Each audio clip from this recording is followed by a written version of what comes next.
Ozonics Killerwinds podcast back again. The nuke. Me. Let's go. Let's roll, boys. Come on now. Let's do this. What are we talking about today? Man, we're going to be talking about update on some bathmophobe. Oh, yeah. We're going to be talking about tree stand safety. That's the big one. You know, today his main thing is tree stand safety. I mean, we kind of talked about this a little bit last week, but, you know, it's a really good time of year to be checking over your gear. I think the most important thing to check is your safety equipment, whether it be your harness, your saddle. Just checking over every little stitch on that thing because that's your lifeline, man. Well, and here's the big thing. The big thing I think, too, is it's the time of year when guys are putting stuff away. Mm-hmm. Everybody's putting stuff away. I've got a wall of totes in my basement. Yeah. I've got totes for everything. And, you know, and I have a workbench that's an absolute disaster too, but let's not get into that.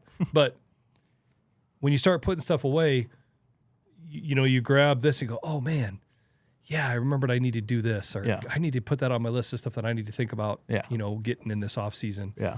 But all of a sudden next October, you're not thinking about that. One, you've completely forgot about it. Now you're thinking, let's get out there and go hunting. Yeah. And so, you know, there is an expiration date on some of this stuff. No doubt. And I think a lot, you know, and even me a long time ago, I didn't even know that. I didn't know that until you brought it up to me. Yeah, that's what I'm saying. A couple years ago. Yeah, and so like I said, when I worked in Colorado, we worked with hunter safety systems, and so that's kind of where I learned about it there. But yeah, it's just a thing where you just have to be aware. And the reality is that stuff, it takes a beating. Oh, yeah. Yeah, it takes a beating. Oh, yeah. Whether that's harnesses or whether it's lifelines, whether it's ratchet straps, saddles, all of it. Yeah. It just takes a beating. And again, I'm not trying. I hope this doesn't come off like that all these brands don't make amazing gear, because they do. But it's just the fact that it's like a pair of boots. You wear boots long enough. Yeah, and they look at I love Kenetrek boots. That pair of Kenetrek boots I have. Yeah, they look like they've been chewed by a dog. Yeah, well, I mean, they just get beat up. I mean, the thing to say to that is I mean, I feel like these companies, they know that they're building them to get used and beat the crap out of and stuff like that. But you got to be mindful of it and check them over, make sure everything's safe and good to go. And again, like I said earlier, I mean, this is a perfect time to do that because you don't want to be checking it October 1st when you're unpacking your tote to go to the stand. Like that's something Nick would do for sure. So we're going to kind of run through a few different things here.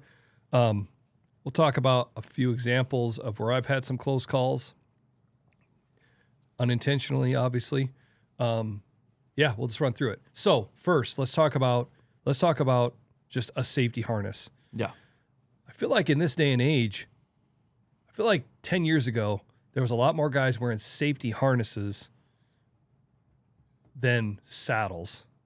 Yeah. Obviously. Yeah. Now sure. I think it could be a lot closer to. I feel like it's still probably more a little bit on the harnesses. Yeah, very well could be. But I'm saying there's a lot more than there used to be. For sure. Yeah. Yeah, no question. You know, and so, but let's talk about safety harnesses first.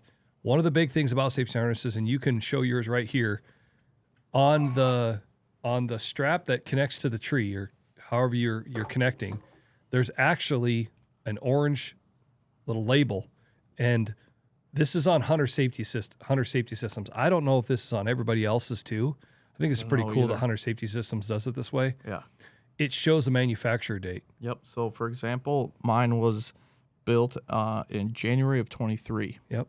And right below that, read what it says right below that. This is the part that you never knew. Yep. Failure to discard and remove this fall arrest system, FAS device, from service after 5 years from date of manufacture or sooner or after arresting a fall could result in serious injury or death. AKA, switch it out before the 5 years. There's an expiration date. Yes. AKA, use it for so long and then go get a new one. Yes. Which is really interesting. Yes. Yeah. So that's the big thing right there. Yep. Right off the bat, get your harness out, check your manufacturing date, and do the math. Yeah. Exactly. You know, I know this was the last year for mine. Yep. We talked about that. I'm like, well, after 2025, I need a new one. Yeah. Yep. And so, yeah. Yes. And again, don't put it in a tote and give it to your buddy down the road or give it to your son throw it away. Yeah, get rid of it. Out of service. Not, hey, I've got an old one you guys can use. Yeah, exactly. That's not how this works. No. So that's a really, really big thing right there. Yes. One of the things that I think to talk about with harnesses too, and I don't think a lot of people realize, is the section underneath of this label Yep. right here where this crosses over. Yep. See where this is stitched, double stitched? Yep. You know what that's for, right? Yeah. Yeah. It's for when you fall. It's like the breakaway. Hopefully you don't, but It's, you talk about like, if you're a rock climber, there's what they call static or dynamic rope. mm-hmm. Rock climbers don't like to use static rope Yeah. because guess what static rope does? It goes doink Yeah, and it does hard. not stretch. Yeah. Dynamic rope, there's a little bit of stretch and give in it, right? So Yeah. if they fall, it's stretchy. Doesn't seem like it is when you like grab it like this, but if Yeah. you fall, it's stretchy. Yeah. This is making this into that same type of dynamic rope where if you fall, these will come apart and it helps slow you down. Yeah, exactly. Does that make sense? So Yep. you're obviously gravity's gonna do its thing and it's gonna yank on you and pull you back at some point to stop you, but this helps slow you down. Right. And not make that so awful. Yeah, definitely. Crazy story about that, and kind of jumping right into one of my own experiences. I was on a hunt a few years ago and I was with a good friend of mine and we were doing like a videoed hunt, and of all things he was videoing me. It was really fun because him and I had never really got to hunt together like that, got to spend like a week together. It was really, really a cool deal. And it was the first evening of the hunt and we were sitting in a spot in a double set. Oh, sorry, I hit the mic. We're sitting in a double set and we climbed up, and it wasn't a set that we had set up. Somebody else set it up, right? And we climbed up and I was in, and crazy, he didn't usually wear harnesses. And I asked him before the trip, I'm like, hey, do you have a harness? And he's like, oh, and I'm like, man, dude, you gotta wear one. Yeah. Like, I don't know what we're gonna be getting into. Like, just bring one, you know? And so he had one or had got one or bought one or whatever, but he had one. And I said, hey, I had other ones that I knew that were still in commission. Yeah. Like, I'll bring you one. He's like, no. I'm like, okay. So he brought his. The way it was set up, I was sitting this way on the tree. If I was sitting at 12 o'clock, he was sitting at 6 o'clock. Yeah. And the tree was in the middle. And we were shooting at 9 o'clock. Yeah. To my left. Yep. Which was his right, my left. And we got up in there, and they were older stands or whatever they were, and the straps weren't super great. Like, they looked like they'd been there for a while. And we're just up there. All day sit, long day sit. I don't remember what it was. It was in the afternoon. And I think it was like a half day sit, and we just were like hunting, got in there early in the afternoon and sitting there. And as we're sitting there every once in a while, you could hear like just like this, like a tick, like this really loud like noise. It kind of sounded like the tree stand creaking. Yeah. And there's a couple times I was like, did you hear that? And he's like, yeah. I'm like, oh, that's bizarre. Like, I don't know what that is. And he's like, I don't know if it's just me shifting my weight or what, or me shifting my weight. And we're like, oh, okay. And as the day went on, there was one time he had to take a piss. And, you know, you're like trying to fumble around. You got all your gear on. It's cold. And he was going to try to unclip. And I joked with him. I said, hey, man, like, just better stay clipped in. You know, like the last thing you want to do is fall with that thing in your hand. You know what I mean? like, you know, you get up to heaven. What happened to you? Yeah. like, well, you know what? you know, Right. I'm like, he's like, oh, ha, ha, ha. You know, we're joking around. Just cutting up. Hunt continues on. And he was kind of sitting and standing, and he was standing with the camera and everything kind of facing me. So like this in the tree, and you're me, but I'm turned around the other way. So I kind of turn around and talk to him. And I was turned around, just kind of looking around. All of a sudden, I just heard a big bang, and I felt something hit me, like on the side of the head or like shoulder. And right when it happened, I knew like what had happened. I turned around as quick as I could. I mean, it happened in an absolute instant. And there he was, just hanging there. Dang. The top strap on his stand broke, and the stand just went straight like that. And we Tipped him right out. Tipped him right off. And we were up. Yeah. We were on a ridge. I mean, it was one of those where you're like 18 feet off this side and 30 feet off that side. Yeah. And I remember feeling that hit me, and instantly I'm like, oh my gosh, he fell. And I turned around, and there he was. And you know the guy that I'm talking about. Yeah. He He's a tough guy. Oh yeah. You know, like he's one of the funniest people I've ever met in my entire life. But he's tough too. You know, like you look at him, you're like, oh man, like, you know, if you're with him, you don't have anything to worry about. Yeah. And I'll never forget the look on his face of him looking up at me. And I remember saying like, are you okay? And he's like, yeah, man, I'm all right. And he was just kind of hanging there and the stand was all awkward. And I was like, okay. And I'm like, all right, dude. Well, and instantly I was like, Hunt's over. Like, Hunt's over. Yeah. There was luckily branches right there, like right below. And I'm like, okay. And he's like, well, help me. And I grabbed his arm. He like stood up on the branch and we're kind of like, just like and I could see him. He was spooked, dude. Oh yeah. He's holding on and I'm looking at him. I'm like, bro, like what just happened? He's like, strap broke. And I'm looking at it and it broke. Yeah. I'm like, oh my gosh. I'm like, okay, let me put my down on. Let's get stuff. I'll get off. And I'm like, can you stand there for a second? He's like, yep. And so I got all my stuff down as quick as I said. He stepped over. We started taking the camera stuff down. I'm like, Hunt's over. Like, we're done. We're getting out of here. It was like primo time. Yeah. I'm like, we're out of here. Yeah. And so it was just a really bad deal. Well, the crazy thing, and to bring this full circle, you know, as the week went on, that was a big topic of discussion for the both of us. Mm-hmm. And, you know, each of our accounts of what happened was really interesting. I told you my account. What he remembers is he said, dude, it felt like everything got really, really slow. And he goes, I remember hearing these break, the stitching go break, break, break, break as I fell. Yeah. I remember hearing it. It's like, dang, dude. And, you know, the safety harness he had on did its job. Yeah. You know, what would have happened if that broke when he was taking a piss? What if when we had that conversation or we didn't have that conversation, he didn't bring a harness, he didn't have a harness on? Yeah, exactly. You know what I mean? Yeah. Like what would have happened? Mm-hmm. Could have been really bad. Oh yeah. You know, Yeah, that's scary as heck. And, you know, I think that's one of the things for me about safety harnesses, because I'll be the first one to tell you, I'm 41 years old.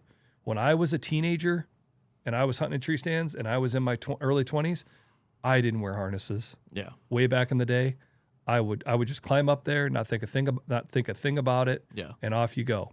Yeah. And I don't know if it's just the fact that, you know, age and probably not maturity, but responsibility. Mm-hmm. You know, family, kids at home. I think that's the big one. Yeah. I don't. And again, hunting experience of my own. I've had an opportunity to do some really fun stuff and travel around and video hunts. And I've met people, guys that I became friends with that were paralyzed from falling out of tree stands. Yeah.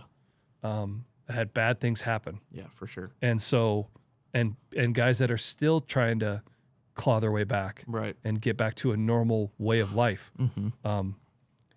You know, so yeah. And so I was that guy that never wore them. Yeah. And it's funny now because it's not funny, but now from my perspective, the story that I just described, I wear them because it's the right thing to do and it keeps you safe. But in the back of my mind, I have to seize it. I wear them because it keeps you safe.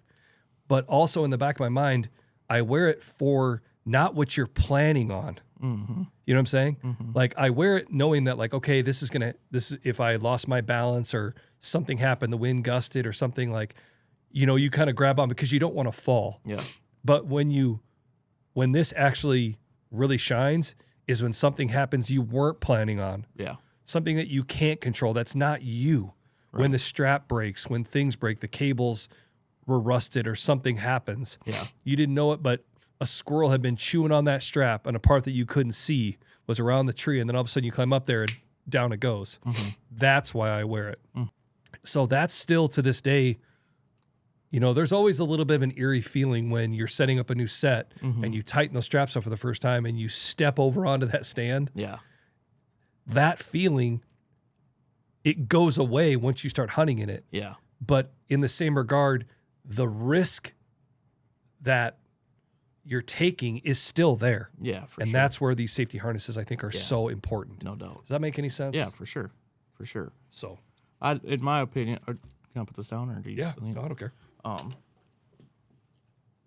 For me personally, I think the most important time to wear it is when you're crawling up and down. I think. I feel like that is where a lot of stuff can go wrong. I mean, you're tired. It could be wet. It could be slippery. It's dark out. And, you think about it. You're climbing up a tree on steps that aren't very big. And I feel like that's a super important place to have them on. And that's honestly my biggest bugaboo with saddles. There's not really a good way to clip into a lifeline on your way up. I mean, Yeah. right now, all I do is I just clip my bridge into it, and that is really tricky because the lifeline is always to the left or the right of the sticks. Well, so then you're kind of pulling your bridge that way. Number one, you can't get it up very high, so you're constantly shimmying it up as you go. But then also, it's not just a straight line. It's it's basically like a triangle to the lifeline. And so you've probably seen it. I always get my bridge hung up in the sticks, and and that's the context of what you're describing. In the way that you saddle hunt, you're hunting a lot of spots where there's already a ladder or steps already hung. Yep. On a hanging hunt, yeah, even like if a saddle guy's doing like a hanging hunt, he's just climbing as he goes. Exactly. He's got his lineman belt around the tree Yeah.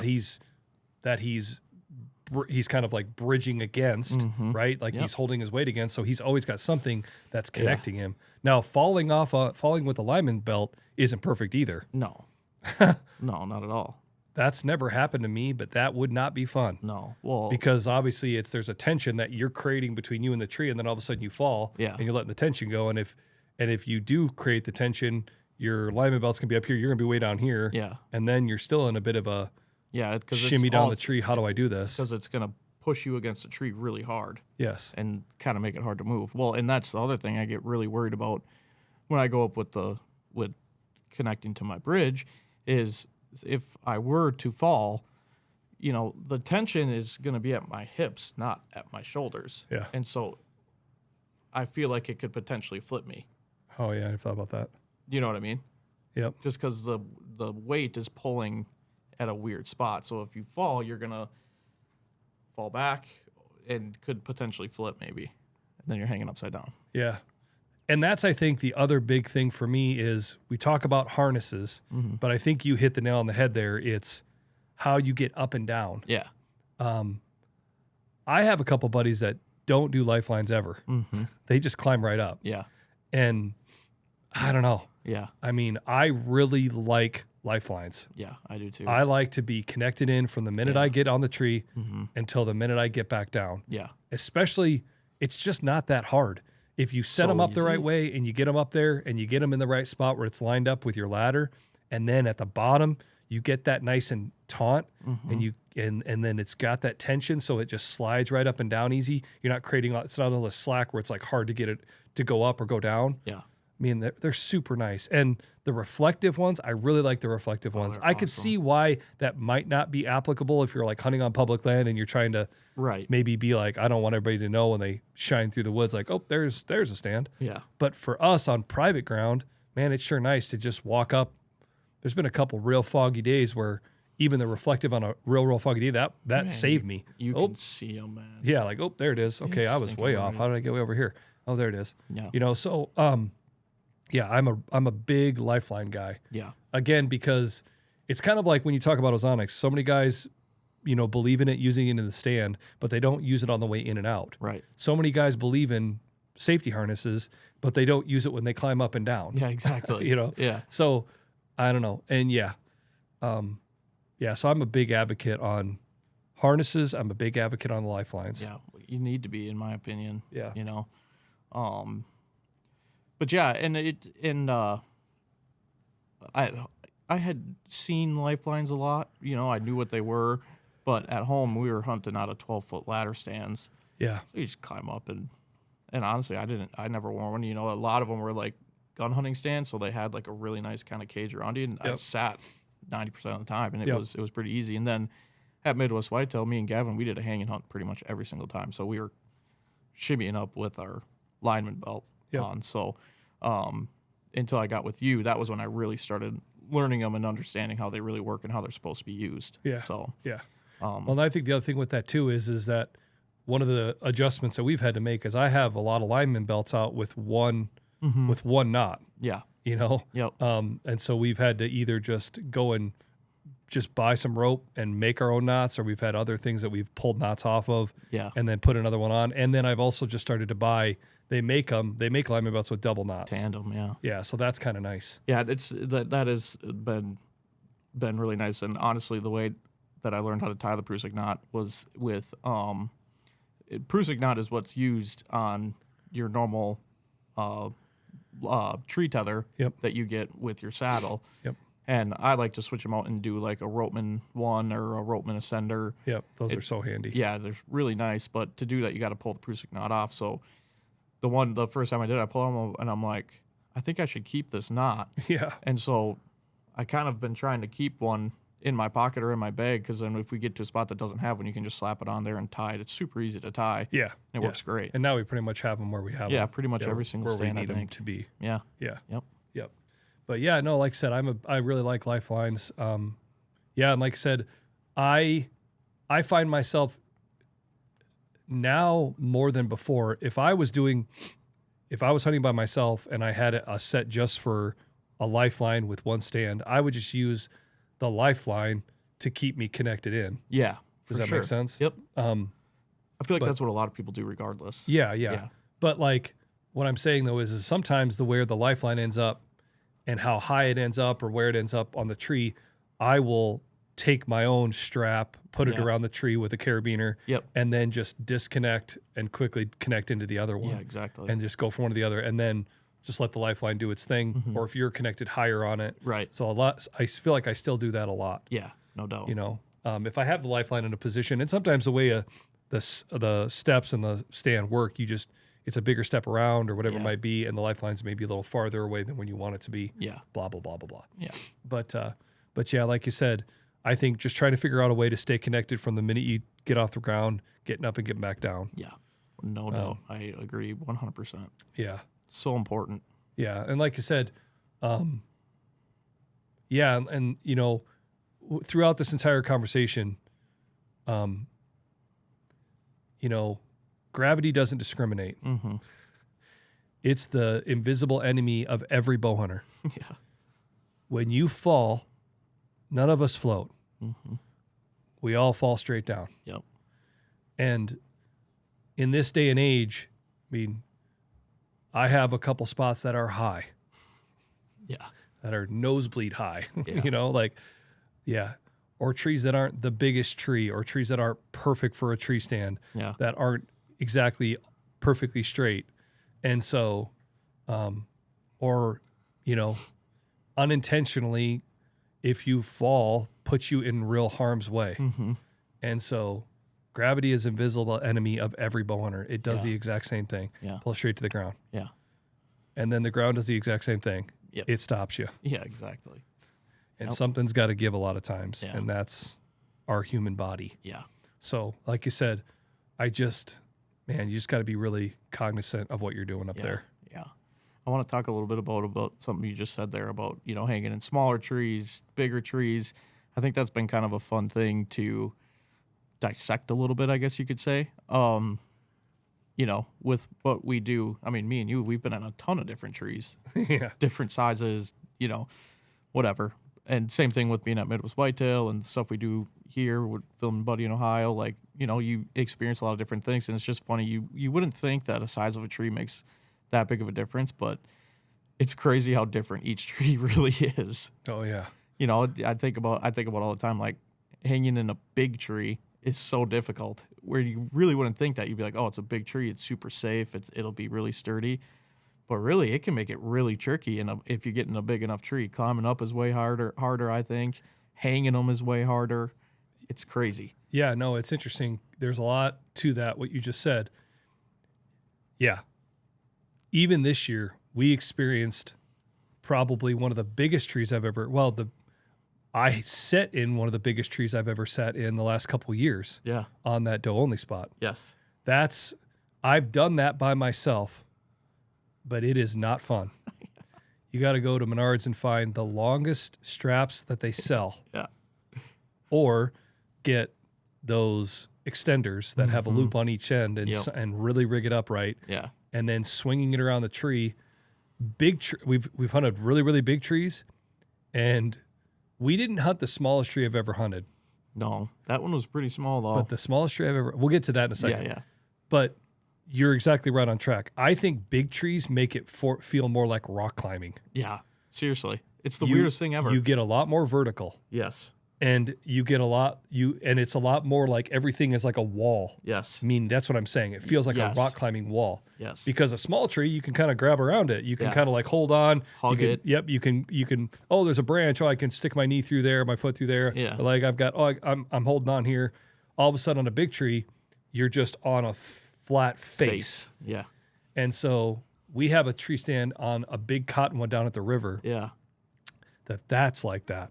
Yeah. That doe only spot, that one at least has got a couple branches. Yeah. But even getting it around, how many times did I try to have to throw those straps around on that cottonwood down there? On the cottonwood, a lot. Dozens of times per strap just to get it.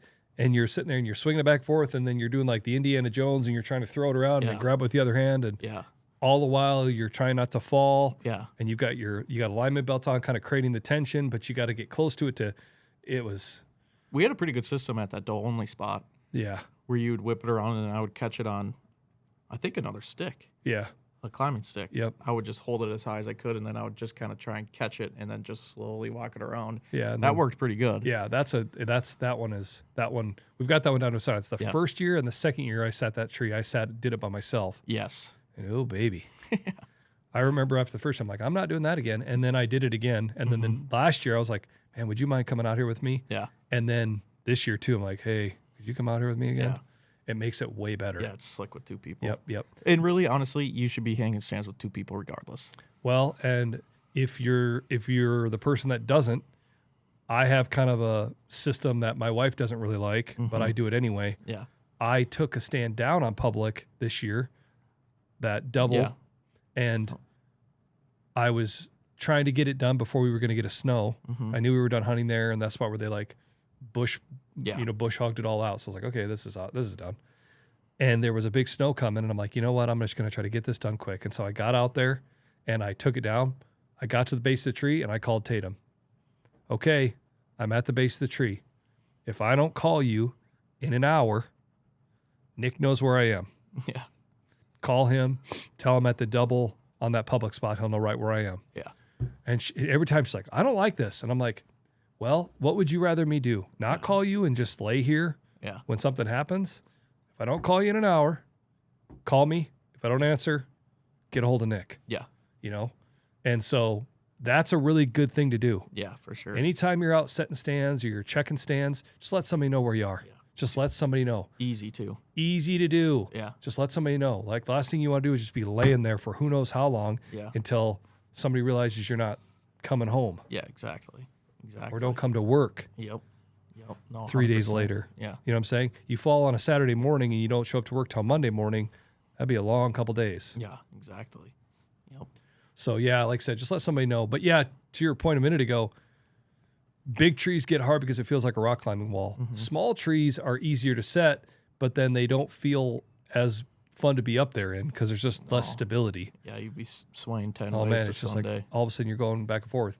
And go ahead. I don't mean to interrupt, but another thing about a small tree too is like when you're hunting with two people, you feel everything the other person does and vice versa too, which kind of makes it a little not hairy, but it's just like, I don't know, you just kind of think differently while you're up there. Yep.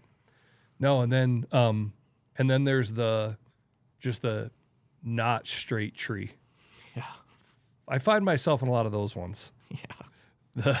The creative, like looking at it going, oh yeah, you probably do that. You just got to shimmy across that branch and then use that branch and then step up there. Yeah, it's funny you say that because there's a bunch of videos on my new thing that we showed on the podcast the other day, and I put videos just like when we've been out, and I just took a quick video of what we're doing. There's a couple videos where it's just a video straight down of the sticks that you can see them going down and then they kick way out and then come back down again. Yeah.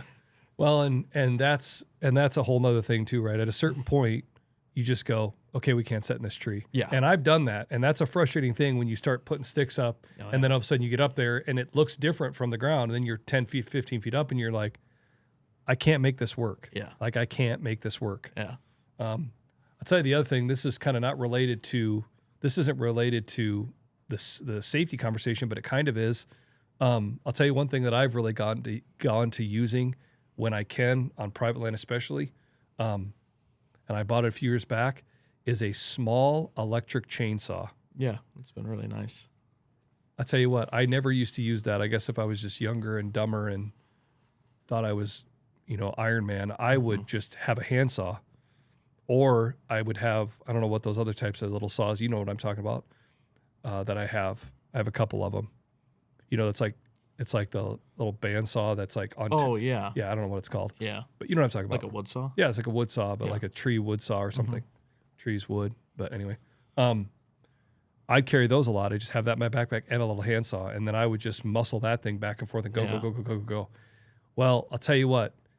I feel like where that's applicable is when you're bringing just a handsaw, if you don't have some sort of electric saw, something like, or just a chainsaw in general, it really can wear you out.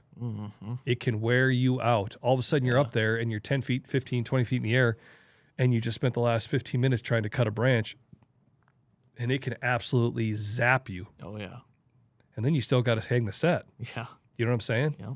And so I really like, and it just speeds things up. I really like, so the one I have is like, I got it like Menards. It's called like It's like a Works. Yeah, Works brand. chainsaw. Yeah. It didn't cost hardly anything. I got a couple batteries with it. It's come a little charger.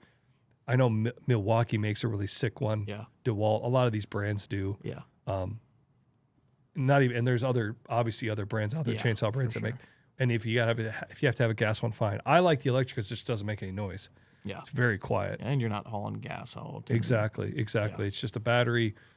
Just bring yourself a little bit of the extra lubricant you need for the chain and you're good to go. Yeah. But yeah, I really like those electric chainsaws. Yeah. And it just is nice to have it on the rope, have somebody down below, pull it up, cut what you need to cut, let it back down, and off you go. Yeah, for sure. That's just been really, really nice. Yeah. Yeah. You want to get into some stuff that some points that you could be checking Yeah, absolutely. with your stuff? Yeah, no, I mean, I think right off the bat, we're in the winter right now, but spring is not that far away. I mean, it kind of feels like it's far away today. Yeah. But when spring hits, it's a great time of year to get out there and to think about, hey, we're out doing some velvet scouting. We're out doing some shed hunting. Yeah. We're also just evaluating sets. I mean, we were out the other day taking cams out, and I spent 30 minutes just standing in the woods looking around, being like, okay, let's just walk through the pros and cons of this tree. What about if we sat here? Yeah. Oh, geez, look at that. I never even looked at that tree right there. Yeah. Oh, yeah, let's go stand over there and looking at stuff. Yeah, man, maybe we shift this right here. We move this one over here. Yeah. This would do good for this wind, or this would be good for this situation. Like, Yeah. no, we can't shoot that. That's too far away. And so the spring is a great time when the foliage isn't all there.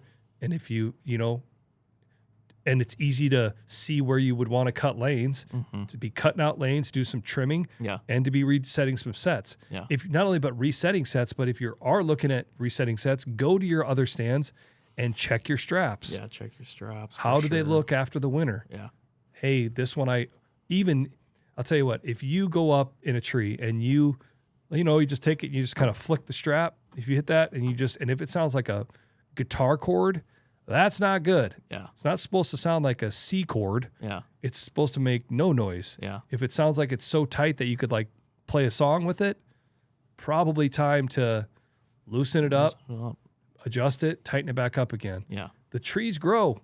Yeah, you know? exactly. I mean, heck, we had an Ozonics cam buckle mount with the permanent mount on a smart arm, and then we switched out the easy stud for a 1/4-20, and we had a camera on that. That was jimmied. It was rigged up. Worked though. Yep, it worked. But it's funny because we just took that down.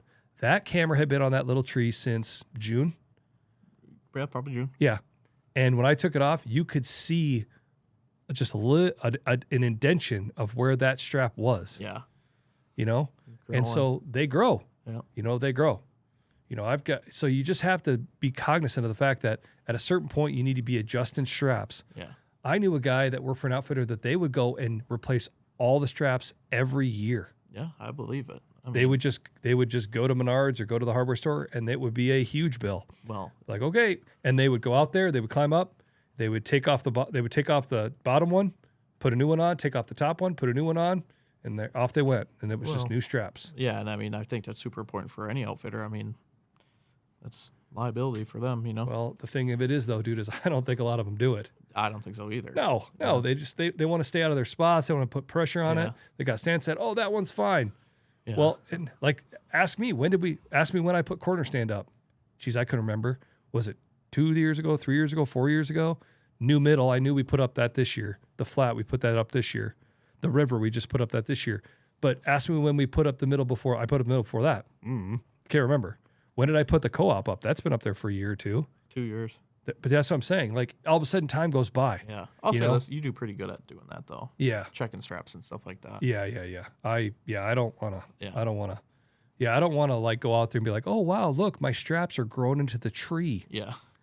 You know, like, yeah, it's just not good. And there was a spot that there was a double stand out there that had just been sitting out there, Yeah. and the back bar, it had been on that tree for so long. Yep.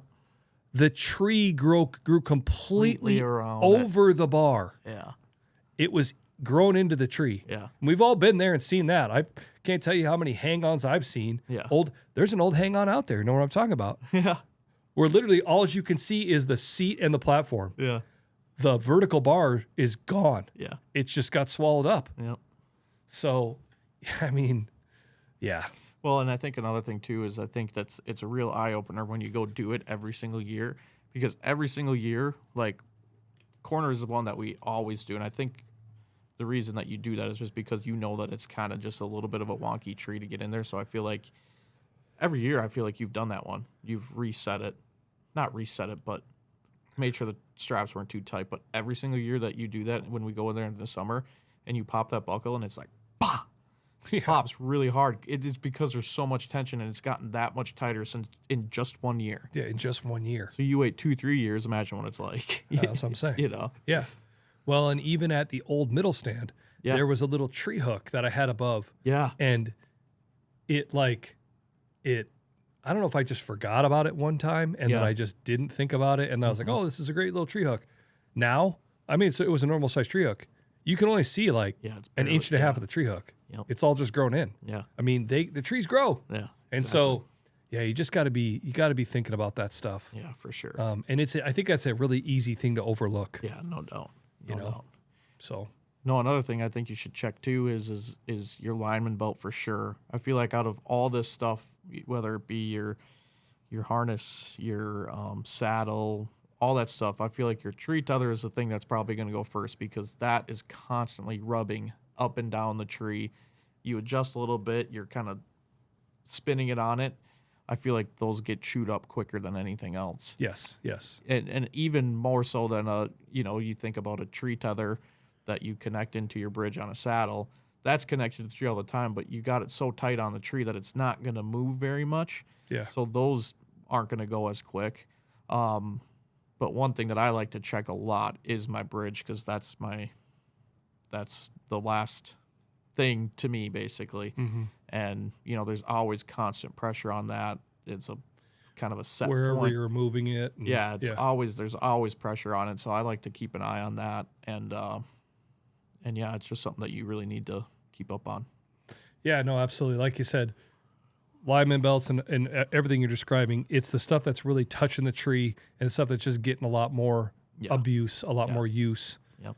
So just keeping up on that stuff. And like I said, when stuff starts to get frayed, that's a pretty good indicator. Just toss it. Yeah. I mean, and like I said, that's the other thing too, like whoever you bought this stuff from, give them a call and see what they say. Yeah. Hey, this is starting to get frayed. What do you think I need to do with this? Like where what's the rule of thumb here? Yeah. Like I don't mess with it. No, definitely not. I don't mess with it. But yeah, I would love for somebody to come out with some sort of an attach for a saddle that is like a shoulder strap that has a good solid, tether that you could tether into lifeline to get up and down. Yep. I would buy that in a heartbeat for Yep. sure. That's just the one thing right now that just still gives me a little bit of a bugaboo. But other than that, though, been feeling really good lately. Bathmophobia update. Bathmophobia update. That wasn't even a sound effect. That was just my voice. No, Bathmophobia, bathmophobia, bathmophobia. it's been really good. Yeah, you didn't really have any. You had like, we have to put it in perspective. Okay, let's the arc of the story is originally we didn't know what was going on. Okay. Well, we knew I had PTSD because I did have a little fall. Yeah, I don't mean to laugh. It's just Yeah, I did don't have mean to laugh. I'm sorry. It's just that when It you all say started, it like that, it's just I like, had a little bit of a fall. I was tied in everything, but I was just young and dumb. It was my first year filming. Shot a buck on October 23rd, and I'm like, I want to keep filming. Called my buddy up. He was chasing a huge buck, and he's been seeing it a lot. And he's like, come film me. I'm like, all right. So I went and bought a hang-on tree stand. Well, at that point, I was just, again, young and dumb, and I bought, it was like 30 pounds. It was super heavy. And I'm like, oh, I'll just strap this on my backpack, and then I'll just crawl up, and I'll get on your stand and hang it. Well, when you got your backpack full of camera gear, tree stand, it was just super heavy. I'm like, oh, I'll try it. We get to the tree stand, and it's tree screws all the way up, and they're really wide, far apart. I'm like, why you got these so wide? He's like, oh, so my brother doesn't sit here. He like purposely made them wide. And it was just a real foggy morning, and I was climbing up, and I was struggling really bad. And in the midst of struggling, my foot slipped off the tree peg. There I was hanging there. Well, they were so wide apart, I could like barely touch my foot on the next peg, but I didn't have enough strength or leverage to get up. yep. Anyways, my buddy was able to climb up and like get me up so I could have enough slack to pull the lifeline down. Whatever. Got down, everything's fine, but it scared the living daylights out of me. Really scared me bad. Yeah. Like worse than anything that's ever happened to me. I don't know why, it just really affected me bad. Because you hung there for a sec. Hung there for a sec with all this weight on me. Felt like I was gonna die. It was pretty scary. But I've noticed when things happen, and this is probably with everybody. I've noticed it with you more. Like when things happen, and it feels like a normal human amount of time has gone by, which could be 10 seconds. For you, that is like 3 hours worth of memory building. yeah. Yeah, man. You know what I'm saying? Yeah. You know, it's like we're in Interstellar, and like you've gone to another universe, and the time differential is like huge. Yeah. You know what I'm saying? It does. Yeah. Because remember that one time you were trying to hand down your backpack on that rope, and you were like got caught on something? No, it was No, I didn't say it. I didn't say it. You did. I don't even know where my sound effect is. I didn't even say it. It's not even on here. But no, what was happening was the line was burning my hand. Yeah. I remember you were going, I can't hold it. I can't hold it. I can't hold it. And I'm like sitting below you, and I'm like, okay, hold on a second. Let me figure out what we're going to do here. You're like, I can't hold it. I can't hold it. And you're like freaking out. And No, I'm like, what actually happened was I think it got hung up. yeah. It got hung up, and like I couldn't get it down, and then I was The only thing I come up with is I was like, well, drop it, I guess. And I just stood out of the way. And that was the tree that it kind of pushed you into the tree. That was the so I was that like, stand in the woods. yeah. But anyways, But no. But anyway, we digress. Yeah. So, but the point is like while you're hanging there, it's just a really awkward thing. yeah, And it's all of a sudden a very impactful, and it's embarrassing. vivid moment. It's embarrassing. It's scary. It's all the above. But anyways, so that's where all this kind of started. Well, then I went to Midwest Whitetail, and everything was with a saddle. It was not very high. It was 4 sticks up, and they were just like little double sticks. So like it wasn't very high. I was in a saddle. I felt really comfortable, and I'm like, oh, I just didn't think anything of it. I'm like, it's nothing. Then I get to Coles, and we get up in some stands that are like way high up there. I'm trying to hunt without a saddle, and it just did not go good. It was bad. It was bad. Well, it also when I knew there was something wrong was that thermal hub. Yeah. We set the stand in the summer, Yeah. and it was like the tree was a nice enough tree. But it was on a hillside. Yeah. And off the one side, you look off the one way, you're at 15 feet. Look off the other way, you're at like 25, 28 feet high. It's like, oh, that's a drop. Yep. And then you kind of looks out over this opening and you're hoping to shoot something out at that 20 to 40 number or something, right? It's like they're going to walk by right out there. Yeah. Or come around the ridge and come right across you close to. Yeah. And I didn't know if you were going to be able to get into the stand. Yeah. You got to the top of the tree, you got to the top of the ladder and it was like, or the steps, and it was like, I don't think I could step over onto it. I'm like, well, just to take your foot and like lift it up and then set it down over there. And it was like you were like paralyzed. Yeah, it seriously was. That's what would happen. I would just completely shut down. Like, yeah, and of course, like I just go straight into like full on like making fun of me, hazing. You know what I mean? Like, because at that point, I didn't know what was going on. I saw you were like kind of like being funny or what. So I was like, come on, get up there. You know, and I'm saying other choice words. Yeah. And so then you reluctantly do. And we should put the picture. Of course, I have to make a memory. So I take out my phone and I'm like, I'm taking a bunch of pictures. And you're like flipping me off. You're like, if you could have like WWF'd frog splashed off the top rope of that tree stand onto me, you probably would have like a straight like elbow drop. Yeah, good memory. So that was kind of when I realized, like, okay, there's actually something seriously wrong. Like, what is going on? Yeah, and then it was a long season, man, of that basically. Yeah, I tried to just tough it out, and it was not good. It was, and then we figured out it was definition bathmophobia. It's just a crazy word. It sounds fake when we say it. It does, but it's a real thing, and it's worth a Google or a YouTube search. It's pretty interesting. Yeah. You're not afraid of heights. No, like I love flying, love roller coasters. yeah, love roller coasters, but something about angles, steepness. Yeah, I don't even know. Like imagine if you were like at a Vikings game and you're sitting in the nosebleed seats and looking down to the steps to go down. Even that saying stuff creeps me out. Yeah, see, like, I hate being in nosebleeds. Yep, it's like the slope. Yeah, it's a fear of like slopes or like a graded. If you were walking on a walkway and it was graded, you could see through it to the ground. Yeah, that creeped me out. Well, tree stands, seeing through a tree stand, looking to the ground. Yeah. And like feeling like you're standing there, but you could just kind of like just fall. Yeah. And that whole thing. Yeah. And then like the almost like hot flashes and sick to your stomach and dizziness, vertigo. Super sick to my stomach, super sweaty, shaking. Just anxiousness through the roof. It was just horrible. Oh, it really sucked. It honestly kind of wrecked the whole year. Honestly, I mean, we still had a good year and had some good hunts and stuff, but like, you'd be like, yeah, we're going hunting in the morning. I would just lay awake at night and be like, oh, God. Yeah. And I don't know what changed or like, because, that was 2 years ago or was that last year? 2 years ago. Yeah. And then like last year, I feel like what changes we figured out, that's what changed. You figured out that this whole saddle standing idea and the fact that you were tied in. Yeah. And that made you feel comfortable. And so there was still a couple times when you punched a tree once or twice. And it was like, I still wasn't like, I felt like last year I felt good enough, but I was still kind of getting used to the height. Yeah. Like being up that high. But I still felt safe, but there's still a couple times where I got a little nervous and kind of had that same kind of flash of just like kind of tweaking out a little bit. In my defense, not every stand is 30 feet high. No, but I'd say average your stands are higher than the normal person. You think so? Average as a whole, probably. I would think so. Yeah, maybe.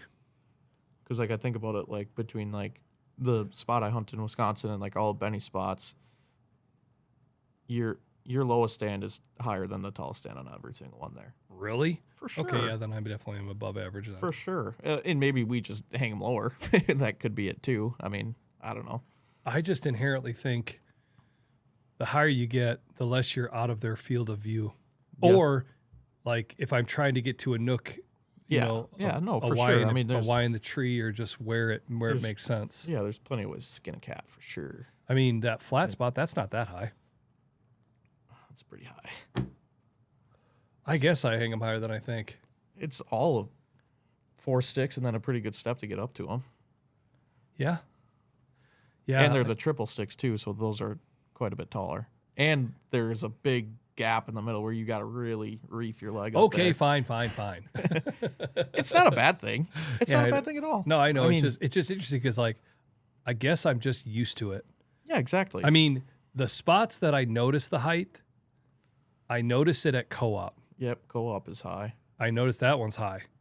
And I notice it at, well, I shouldn't even say that. I don't really notice it at corner that much, but that one's high. That one's really high. The river, that one's not That one's high. not that high. That's okay. No. But those two. Remember that old one I had on the river? That one was high. I never went in That one was We only high. had that one up for a year. That one was high. Even when I got up there, I was like, ooh, okay, I'm up here. Yeah. That one was high. The one that you had on the south side of the tongue was really high. South side of the tongue. Oh, yeah. That was probably the highest one. That was really high. That one was probably, That was for sure 30. well, that one was, those sticks were 3 steps. And I think I had 1, 2, 3, 4, 5, at least 5 sets. At the very least, it might be more, honestly. That The one middle was is pretty high, too. New middle. That one's up there. new middle. Yeah. The one that's in that wonky tree. Yeah, that one's a one. That one's probably 4 or 5 steps to get up. I Yeah. love that spot, though. That spot's awesome. But anyways, It's funny that we like that spot. We didn't even hardly hunt it. I know we hunted it. And one I'm kind of time. debating about taking it down. I know. Well, there's this, I'm calling it the umbrella tree. There's Yeah. this tree that's got all this stuff hanging off of it. Yeah. And it's straight as an arrow, and it's just to the south of it. I really like that tree. Yeah. We're getting way off. Yeah, we are. We digress. We digress. But what I was going to say is last year felt like the year to, I figured out the system that works. I Yep. know works. I just had to get used to the height, and then came into this year, and it was like nothing ever had happened ever. And I was just totally comfortable it was this like, year. yeah, it was like the one time you were like, yeah, I'll climb up and do that. And I'm like, excuse me? I'm like, I'll just do it. No, I want to. I'm like, okay. I was like, are you sure? You're like, yeah. And it was like, and it was a lot better. Yeah. Yeah. It was all good. And The only time it flared is when I have steps that are set too far apart and you're trying to step down. Well, that's- and the whole tether thing and like with your saddle, that's when it gets a little bit wonky. yeah, But because that's justifiable and I get it. at the end of the day, I mean, I'm a big guy. I'm not You're a flexible. big dude. You're a big dude. I'm a big dude. I'm not flexible. So like, I can't believe you. I learned something about Nick yesterday. We were working on something and I was sitting on the floor and I was sitting, crisscross applesauce. as the kids would say, crisscross applesauce. I can't do that. You can't even can't even criss or the cross. I mean, I can. It just hurts. But I'm super not flexible, like in my hips and legs. But no, I think the thing that has really fired me up about it, obviously, it makes every hunt so much more enjoyable, way more fun. Like, you can just go up there and just have a good time filming and seeing deer. It's just so much better. I felt like years past it really took away from the hunting experience. But also, what I really enjoy is like in years past, Cole would be like, okay, we got to go take these stands down. And I would just kind of be there, like handing sticks down. But now we can split up.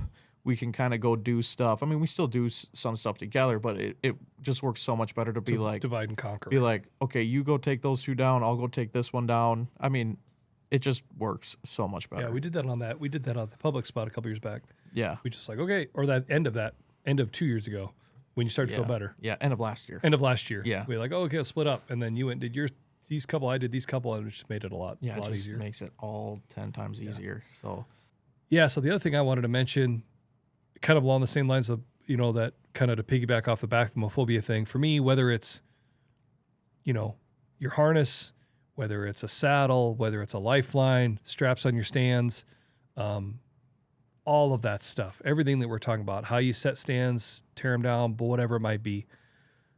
The reality is that it's not always going to be 65 and sunny and no wind yeah, exactly. in the Midwest. Yep. And wherever you might be, you're planning on great weather and then all of a sudden it just switches. Mm-hmm. And the fact is that you end up climbing up and a lot of times climbing down, cold hands, cold feet. Yep. Cold That's- body. That's what I don't like about co-op. Yeah. Is co-op one of the sticks? There's a knob in the tree that hits right where that step is. And so you don't get your whole foot on there. Right. It's just a small section. And when your feet are cold, man, it's hard to feel it. Yeah. And so everything gets harder when it's cold. Mm-hmm. I don't feel like I get nervous up there. Yeah. I mean, you see me, I'm pretty comfortable. Yeah. You know, I'm respectful. Yeah. It's almost like fire. Yeah. Fire can keep you warm. If you get your hand too close, you're going to burn yourself. Yeah. And I feel like that's how I am with tree stands and being up in the air. I'm respectful. I have experience, I feel like, but I'm still very respectful. Yeah. You know, I don't own a, gosh darn it, everybody's calling me today. I'm not like working for a tree service company that's like cutting down trees. I'm not that comfortable. Right. But I'm comfortable enough, but I have enough respect and reverence for what's going on Exactly. to try to stay safe. Yeah. But when I do get nervous is when it gets cold. Yeah. That is the one time when I don't have bathmophobia, but when anxiousness, it starts to creep into me. Yeah, just That's when this little bit of doubt, and all of a sudden I get a little nervous. you catch a little flare. I don't like the cold. Yeah. Meaning, I don't mind the cold. I don't like when the cold starts to set in on my hands, starts to set in on my feet, and I have to function up there and get everything. And then now it's dark. Oh, and now it's windy, and it's been raining, and now it's snowing, and there's just all this stuff going on. Yeah. That's when I'm really glad, and I'm like, yep, okay, I got my harness on. There's a lifeline. I can still get down. But even with that said, I don't want to fall. Yeah, exactly. And so I just think that's the other kind of layer to this, is that when, you know, sometimes the best time to be out there is when it's not the nicest day ever, for sure. you know? And so when everything starts to go the wrong direction, rain, snow, cold, whatever, you just got to be even more careful. Yeah. That just, you got to ratchet it up and just make sure you know what you're doing. Yeah, for sure. One thing that like I've talked to you about, and I think that you've really started to do too in a stand, and I noticed a difference in kind of you and me when we first started hunting together.